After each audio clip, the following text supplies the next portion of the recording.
नमस्कार, मैं हूं आशीष त्रिपाठी आपके साथ और यह है 2023 की महाभारत। उस पर नजर डालेंगे। उससे पहले एक बड़ी खबर इस बीच आ रही है, वो बता दें आपको। धार से आ रही है बड़ी खबर, जहां फूड पॉइजनिंग से 100 से ज्यादा लोगों के बीमार होने की जानकारी मिल रही है। सभी को अलग अलग अस्पतालों में इलाज के लिए भर्ती किया गया है। दरअसल विवाह समारोह में सभी ने भोजन किया था और सभी की हालत अब खतरे से बाहर है। धमाना गांव की यह पूरी घटना है। शादी में गए हुए थे, वहां पर भोज में शामिल हुए और खाना खाने के बाद सभी की तबीयत बिगड़ने लगी। हालांकि अब यह बताया जा रहा है कि सभी खतरे से बाहर हैं, तबीयत में आराम है। अब 100 से ज्यादा लोग बीमार पड़ गए थे। दरअसल अलग अलग अस्पतालों में इलाज जारी है। विवाह समारोह में सभी ने भोजन किया था और सभी की हालत खतरे से बाहर बताई जा रही है। धमाना गांव की यह घटना, जहां पर शादी समारोह में भोज के बाद जो तबीयत बिगड़ी है, उसके बाद हॉस्पिटल लेकर जाना पड़ा है। फूड पॉइजनिंग प्रथम दृष्टया कारण बताया जा रहा है इसका, और अब सभी की हालत खतरे से बाहर है। विवाह समारोह में भोजन करने के बाद अचानक 100 से ज्यादा लोगों की तबीयत बिगड़ गई थी और अब सभी की हालत खतरे से बाहर है। धमाना गांव की यह घटना, जहां विवाह समारोह में सभी ने भोजन किया और अब सभी की हालत खतरे से बाहर है। गांव धमाना का ये पूरा मामला, फूड पॉइजनिंग की वजह से 100 से ज्यादा लोग बीमार हो गए थे। नवीन हमारे सहयोगी इस वक्त हमारे साथ फोन लाइन पर मौजूद हैं। नवीन, क्या स्थिति है फिलहाल और क्या कारण पता चल पाया? क्या भोजन में कोई परेशानी थी?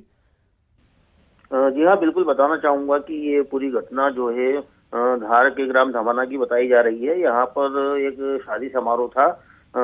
लड़के वो लड़की की 2 शादी थी और दोनों ने मिलके जो है एक ही समारोह इसमें किया था। बारात भी आई थी यहाँ पर और यहाँ से एक बारात जाने भी वाली थी और ये करीब 1000 लोगों का भोजन इस पूरे आयोजन में था। और भोजन करने के 1 घंटे बाद जो है लोगों को उल्टी, दस्त और पेट दर्द की शिकायत होने लगी और देखते ही देखते जो है बड़ी संख्या में जो है ये शिकायत सभी को होने लगी, जिन भी लोगों ने भोजन किया था। इसके बाद में तुरंत जो है सभी को आसपास के अस्पतालों में ले जाया गया। कुछ लोगों का उपचार जो है वो बदनावर के अस्पताल में चल रहा है, साथ ही कुछ लोग जो है बड़नगर भी गए हैं। इसके अलावा रतलाम भी कुछ लोग गए हैं और जो है सभी दूर जो है उनका उपचार जारी है। हालांकि इस पूरी घटना के बाद में जो है प्रशासनिक अमला और एसडीएम जो है वो सब मौके पर पहुंचे और सभी का उपचार जो है वो अभी फिलहाल में करवाया जा रहा है। और डॉक्टरों के अनुसार जो है सभी की हालत जो है अभी सामान्य बताई जा रही है। किसी को कोई खतरे वाली कोई बात नहीं है। सभी का उपचार जो है वो शुरू कर दिया गया है। वहीं प्रशासनिक टीम जो है इस पूरे मामले की जांच में भी जुटी हुई है। जी ठीक है नवीन, बहुत शुक्रिया आपका जानकारी के लिए। और बढ़ते आगे, रायपुर से आ रहे इस वक्त एक और बड़ी खबर आपको बता दें। छत्तीसगढ़ में रुकी भर्तियों को लेकर अब रास्ता साफ हो गया है। सुप्रीम कोर्ट के निर्देश के आधार पर भर्तियां होंगी। सामान्य प्रशासन विभाग ने निर्देश जारी किए हैं तो रुकी हुई भर्तियों के लिए अब हरी झंडी मिल चुकी है। और इसके बाद सामान्य प्रशासन विभाग ने निर्देश जारी किया है कि अब छत्तीसगढ़ में रुकी हुई भर्तियों को लेकर रास्ता साफ और सुप्रीम कोर्ट के निर्देश के आधार पर ये भर्तियां अब सुचारू और सब बहाल हो पाएंगी। सामान्य प्रशासन विभाग ने इसके लिए निर्देश जारी किए। इस वक्त की बड़ी खबर, छत्तीसगढ़ में रुकी हुई भर्तियों को लेकर अब रास्ता साफ है। ऐसे में सुप्रीम कोर्ट के निर्देश का आधार बनाकर इस भर्ती प्रक्रिया को बहाल किया गया है। सामान्य प्रशासन विभाग ने इसके लिए निर्देश जारी कर दिए हैं। अब ऐसे में जिन लोगों की भर्तियां रुकी हुई थी या जो नौकरी की तलाश में हैं, किसी एक पर्टिकुलर पद पर एक चयनित उम्मीद उनके अंदर चयन के लिए है, तो उनकी उम्मीदों को अब पर लगे हैं। ममता हमारी सहयोगी इस पर ज्यादा जानकारी देने के लिए जुड़ गई हमारे साथ। ममता, सुप्रीम कोर्ट का निर्देश आधार बनाते हुए अब सामान्य प्रशासन विभाग ने निर्देश जारी कर दिया है कि भर्तियां बहाल होंगी। क्या इसकी टेक्निकलिटीज हैं? कैसे अब भर्ती प्रक्रिया शुरू होगी? ममता, देखिए, आरक्षण को लेकर जो सुप्रीम कोर्ट ने हाईकोर्ट की रोक पर जो रोक लगाई और उसके बाद जो फैसला किया कि 58% आरक्षण जो है वो पहले की तरह बहाल हो गया। और उसके बाद मुख्यमंत्री भूपेश बघेल ने हाई लेवल बैठक भी बुलाई थी और उस बैठक में भी ये डिसीजन लिया गया कि अब भर्तियां जो है वो शुरू की जाए और 58% आरक्षण के आधार पर लिया जाए। इसी को लेकर सुप्रीम जो सामान्य प्रशासन विभाग है उन्होंने आदेश जारी किया है और कहा है कि जो भर्तियां हैं वो सुप्रीम कोर्ट के निर्देश के आधार पर की जाए। जो बची हुई भर्तियां हैं, नियुक्तियां हैं, खासतौर पर अगर हम बात करें कई जगह इंटरव्यूज हो चुके हैं, लेकिन नियुक्तियां नहीं की जा सकती है। उसका कारण यही रहा है कि आरक्षण का जो पेच है वो फंसा हुआ था। तो अब सामान्य प्रशासन विभाग ने ये चिट्ठी जारी कर दी है और उसमें लिखा है कि सुप्रीम कोर्ट निर्देश अनुसार जो है वो भर्ती नियम का पालन किया जाए। लेकिन ममता, एक बात और छोटी सी यहाँ पर कि ये इसके लिए कोई नोटिफिकेशन जारी हुआ है? क्या कुछ पर्टिकुलर डिपार्टमेंट से भर्तियां होंगी या फिर जिन जिन विभागों में, लगभग सभी विभागों में कुछ ना कुछ भर्तियां होनी थी, तो सभी के लिए रास्ता साफ है? बिल्कुल, देखिए इसमें लिखा है कि सभी संभाग आयुक्त, सभी विभागाध्यक्ष, सभी जिला अध्यक्ष, समस्त मुख्य कार्यपालन अधिकारी, जिला पंचायत छत्तीसगढ़ और शासन के सभी विभाग, ये कहा गया इसमें राजस्व मंडल बिलासपुर, समस्त संभागीय आयुक्त, ये इस ऑर्डर में जो है वो कहा गया है। जी ठीक है ममता, बहुत शुक्रिया आपका इस जानकारी के लिए। और सुप्रीम कोर्ट के निर्देश के आधार पर अब ये भर्तियां सामान्य प्रशासन विभाग की तरफ से निर्देश जारी किए जाने के बाद अब स्पष्ट हो जाएंगी कि आगे अब ये बहाल हो सकेंगी। बहुत शुक्रिया ममता आपका जानकारी के लिए। कर्नाटक में कांग्रेस के घोषणा पत्र में बजरंग दल को बैन करने की घोषणा से पूरे देश में सियासी भूचाल आ गया। मध्य प्रदेश, छत्तीसगढ़ में भी इसी साल चुनाव होने हैं और दोनों ही राज्यों में बीजेपी इस मुद्दे को लेकर कांग्रेस पर हमलावर है। बीजेपी ने इस मुद्दे को चुनावी मुद्दा बना दिया। सीएम शिवराज ने कहा कि बजरंग दल आतंकवाद और लव जिहाद का विरोध करता है और वो राष्ट्रवादी संगठन है। कांग्रेस की मति मारी गई है। जाको प्रभु दारुण दुख देही, बाकी मति पहले हर लेही। कांग्रेस की मति मारी गई है। बजरंग दल पर प्रतिबंध लगाने की बात करते हैं। वो बजरंग दल जो प्रखर राष्ट्रवादी संगठन है, वो बजरंग दल जो आतंकवाद का विरोध करता है,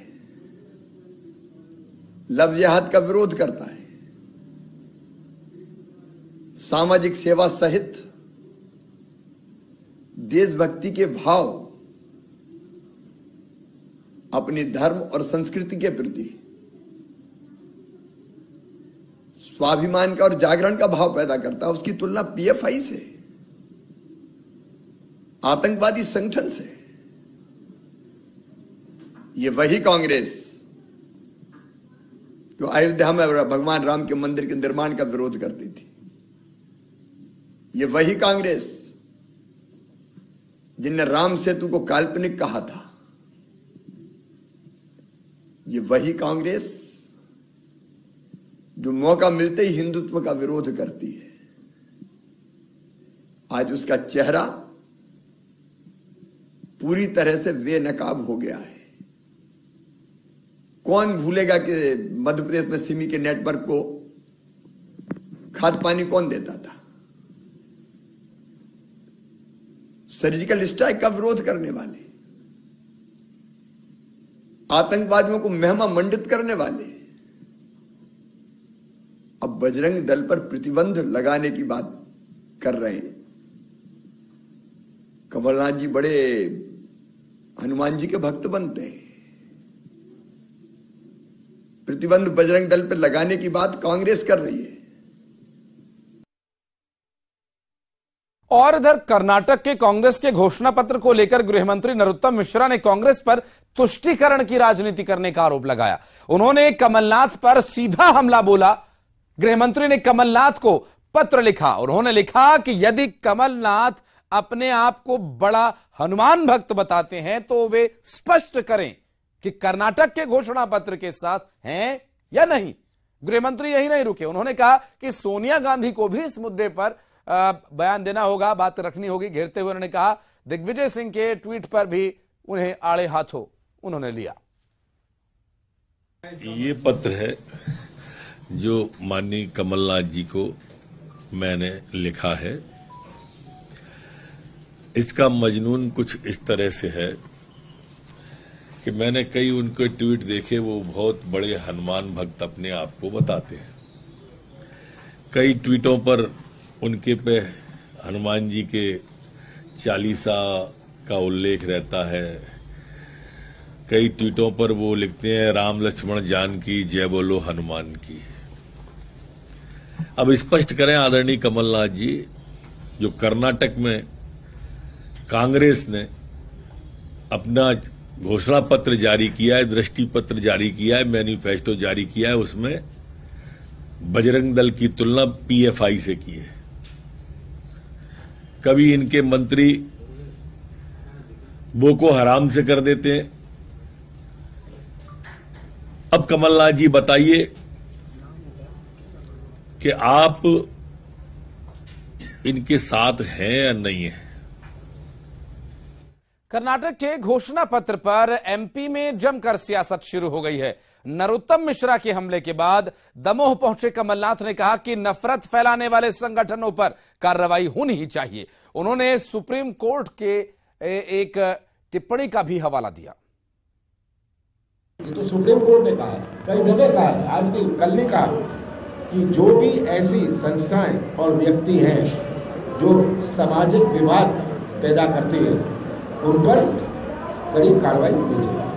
ये किसी को टारगेट नहीं करना, ये है कि जो भी अपने समाज में विवाद या नफरत की बात करते हैं, किसी भी संस्था का हो, कहीं का भी व्यक्ति हो, सुप्रीम कोर्ट ही कहती है इस पर कड़ी कार्रवाई करेगी। कर्नाटक मैनिफेस्टो में शामिल किया है, क्या मध्य प्रदेश के मैनिफेस्टो में भी आप शामिल करेंगे? ये हमारा मैनिफेस्टो कमेटी की बैठक हो रही है। हम तो कहते हैं, ये तो सुप्रीम कोर्ट कह रही है भाई कि नफरत, पूरा प्रदेश कह रहा है जो नफरत फैलाए, जो विवाद करवाए, उसके ऊपर सख्त कार्रवाई होनी चाहिए। ये आज हमारी सामाजिक एकता की बात है। बजरंग बली के बाद में कई बार आपको सोशल मीडिया पर आपके वीडियो फोटो दिखी गई, बजरंग बली के बाद में करोड़ों बजरंग की, आप बजरंग बली की बात हैं, आप बजरंग बली के भक्त में आपने मूर्ति बनाई है, लेकिन आपको क्या समर्थन है, समर्थन करते हैं इस बात को? मैंने मूर्ति बनाई है, हाँ, मंदिर बनवाया इसका, और हनुमान जी के क्या संबंध है? और उधर कमलनाथ के बयान के बाद बीजेपी प्रदेश अध्यक्ष वीडी शर्मा ने भी कमलनाथ पर जमकर वार किया। उन्होंने आरोप लगाते हुए कहा कि कमलनाथ को पीएफआई, सिमी जैसे संगठन नजर नहीं आते। तुष्टीकरण और दिखावे की राजनीति करने वाली कांग्रेस को जनता कर्नाटक के साथ साथ मध्य प्रदेश में भी जवाब देगी। तो कमलनाथ जी को पीएफआई दिखाई नहीं देता, कमलनाथ जी को सिमी दिखाई नहीं देता, दिग्विजय सिंह को आतंकवादी जिन्हें सर्वोच्च न्यायालय फांसी की सजा देता है, उनका दिग्विजय सिंह कांग्रेस के वरिष्ठ नेता, वो उनके बारे में ये सब बोलते हैं, उनका सम्मान करते हैं, फेक एनकाउंटर बताते हैं। इनके बारे में क्या कहना है कमलनाथ जी का? तो कमलनाथ जी केवल तुष्टीकरण दिखावे की राजनीति करना, मध्य प्रदेश ने भी 15 महीने के अंदर तुष्टीकरण की राजनीति को कमलनाथ जी आपकी देखा है। और इस प्रकार की चीजें, हाँ, बजरंग दल, मैंने कहा ना कि बजरंग दल के बारे में भी कोई आपके कहने से या मेरे कहने से नहीं होता।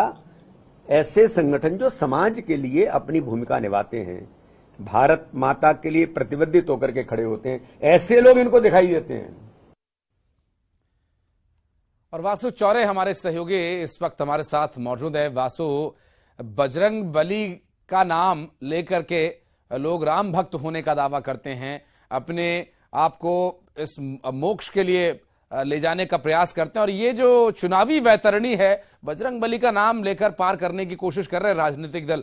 चर्चा बजरंग बली के इर्द गिर्द है। एक तरफ बजरंग दल को जैसे संगठन को कर्नाटक में बैन करने का घोषणा पत्र में कांग्रेस ने जिक्र कर दिया। अब इसी विषय पर सियासी वार पलटवार का सिलसिला चल रहा है। मध्य प्रदेश में भी कुछ इसी तरह के बयान आ रहे हैं नेताओं के।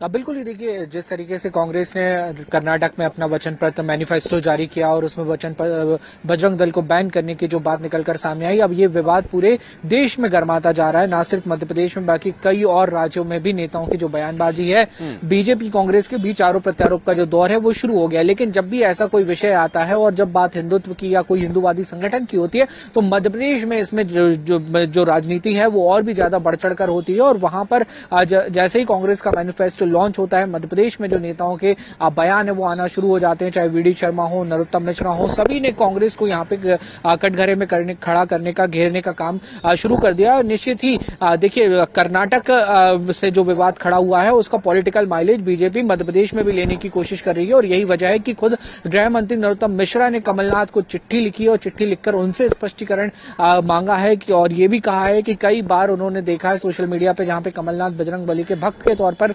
नजर आए, दिखाई दिए हैं और उनसे ये पूछा है चिट्ठी के जरिए कि कर्नाटक में जो कांग्रेस ने मैनिफेस्टो में जारी किया क्या वो उससे सहमत हैं या फिर असहमत हैं। और कमलनाथ की अगर बात करें इस पूरी मामले में तो कमलनाथ ने अपना रुख स्पष्ट किया है। उन्होंने कहा है कि कांग्रेस पार्टी का मानना यह है कि जो नफरत फैलाने वाले संगठन है, जो समाज को नुकसान पहुंचाने वाले संगठन है, उनको बैन करने की जो बात है वो कांग्रेस की ओर से की गई है। हालांकि उन्होंने खुले तौर पर बजरंग दल या फिर किसी ऐसे अन्य संगठन का विरोध नहीं किया। तो इस पूरे मामले में देखा जा सकता है कि कांग्रेस मध्य प्रदेश में बहुत संभल कर और बहुत नपे तुले जो बयान है कांग्रेस नेताओं की ओर से वो निकल कर सामने आ रहे हैं। हालांकि एक बात स्पष्ट हो जाती है कि जब भी इस तरीके का कोई मामला आता है और उस पर जो सियासत है वो बहुत लंबी चलती है और आने वाले समय में कुछ ही महीने बाद मध्य प्रदेश में भी विधानसभा के चुनाव होंगे। विधानसभा चुनावों के मद्देनजर ये बयानबाजी और भी अहम हो जाती है। वासु, आप इस बयानबाजी पर और राजनीति की गतिविधियों पर नजर रखिएगा। हम आपसे फिर संपर्क करेंगे। बहुत शुक्रिया फिलहाल के लिए आपका। और बढ़ते आगे, और चुनावी महाभारत शुरू हो चुकी है। नेताओं के दल बदल का सिलसिला भी शुरू हो चुका है। छत्तीसगढ़ में बीजेपी नेता नंद कुमार सहाय के कांग्रेस में जाने के बाद अब मध्य प्रदेश में सरगर्मियां तेज हो चुकी हैं। पूर्व सीएम कैलाश जोशी के पुत्र दीपक जोशी भी 6 मई को कांग्रेस ज्वाइन करेंगे। इस बात की जानकारी उन्होंने न्यूज 18 से देवास सहयोगी से फोन पर बातचीत में दी और दीपक जोशी ने न्यूज 18 से कहा कि 6 मई को वे कांग्रेस ज्वाइन करेंगे।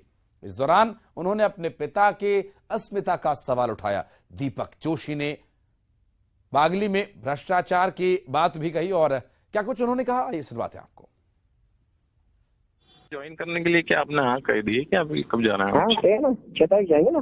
तय 6 तारीख को। तो क्या हुआ था, कुछ विषय आप मुझे थोड़ा बताएंगे उसमें? क्या विषय तो सब हो गया, आप क्या विषय बताना? नहीं आप नहीं ऐसी बता। अच्छा तो मैं कोई चुनाव का टिकट का नहीं मानना, मेरी पिताजी की जो अस्मिता है उसको बताना। दोनों भ्रष्टाचार के खिलाफ लड़ाई लड़ी है। बागली क्षेत्र में भयानक भ्रष्टाचार हुआ, हटवे क्षेत्र में भ्रष्टाचार हुआ। बिल्कुल। तो ये मध्य प्रदेश में कहीं अभी किसी नेता से, बीजेपी नेता से ऐसी कोई बात हुई? मैंने अब सच में बंद कर दी। अच्छा, और जो करा जाता मैंने मना कर दिया, बिल्कुल मेरे साथ नहीं करना। कांग्रेस में किसी से वरिष्ठ नेता से बात की? वरिष्ठ नेता से मेरी चर्चा हो चुकी पहले। मैं 6 तारीख को ज्वाइन कर। वरुण हमारे सहयोगी फोन लाइन पर है। वरुण, तो 6 तारीख को ज्वाइन कर रहे हैं जोशी जी? बिल्कुल। बता दूं कि जो मध्य प्रदेश में भाजपा को बड़ा झटका लग सकता है, वो कह रहे हैं, वो इसलिए कह रहे हैं क्योंकि दीपक जोशी जी जो है 6 मई को कांग्रेस ज्वाइन करने की हामी भर रहे हैं। उन्होंने जब न्यूज 18 से बात की और जब विषय हमने रखा उनके सामने, तो उनका एक कहना यही था कि उनकी 5 मई को उनकी पत्नी की बरसी है, उसके बाद ही वह 6 तारीख को सीधे कांग्रेस संगठन से मुलाकात करेंगे और पीसीसी चीफ कमलनाथ से उनकी बात हो चुकी है इस विषय को लेकर। फिर उसके बाद वो कांग्रेस की सदस्यता 6 मई को जरूर लेंगे। बीजेपी की बात अगर उन्होंने की है तो उनकी जो तमाम नेताओं से उन्होंने जब चर्चा हुई तो उनका कहना था कि उन्हें मना कर दिया है। अभी उनकी बात जो चल रही है वो कांग्रेस के वरिष्ठ नेताओं से चल रही है। उनका विषय यह था कि उनके पिता का कहीं ना कहीं उनको ठेस पहुंची है। पिता की राजनीति को लेकर, उनकी विरासत को लेकर आगे बढ़ाने की बात जब चल रही थी और जब उनके संबंधों को जीवित रखने की उन्होंने बात की, तो उनका कहना यही था कि वो 6 मई को कांग्रेस के साथ ही सदस्यता लेंगे, क्योंकि कांग्रेस कहीं ना कहीं उनके इस विषय को सामने रख रही है और बीजेपी कहीं ना कहीं पीछे धकेल रही है। तो कहीं ना कहीं उपेक्षित महसूस कर रहे हैं। जब मैं बता दूं आपको कि 2020 में जब उपचुनाव हुए थे तो कहीं ना कहीं उन्हें मनोज चौधरी जो विधायक हैं फिलहाल हाटपिपलिया के, उस विषय से भी उन्हें दरकिनार किया गया और इस विषय को लेकर वो उपेक्षित महसूस करते हैं। आपको और 6 तारीख का समय दिया है वरुण कि 6 तारीख को वो ज्वाइन करेंगे कांग्रेस में, और क्या इस बीच बीजेपी उनकी मनोबल कर पाएगी? क्या कोई परिदृश्य बदल सकता है? इस पर आप नजर रखिएगा। आपसे और बातचीत करेंगे आगे। बहुत शुक्रिया फिलहाल आपका इस पूरे मामले पर जानकारी देने के लिए। और एक बहुत छोटे से ब्रेक के लिए हम यहाँ रुक रहे हैं। आपका हिम्मत जाएगा, ताजा खबरों का सिलसिला लगातार जारी रहेगा।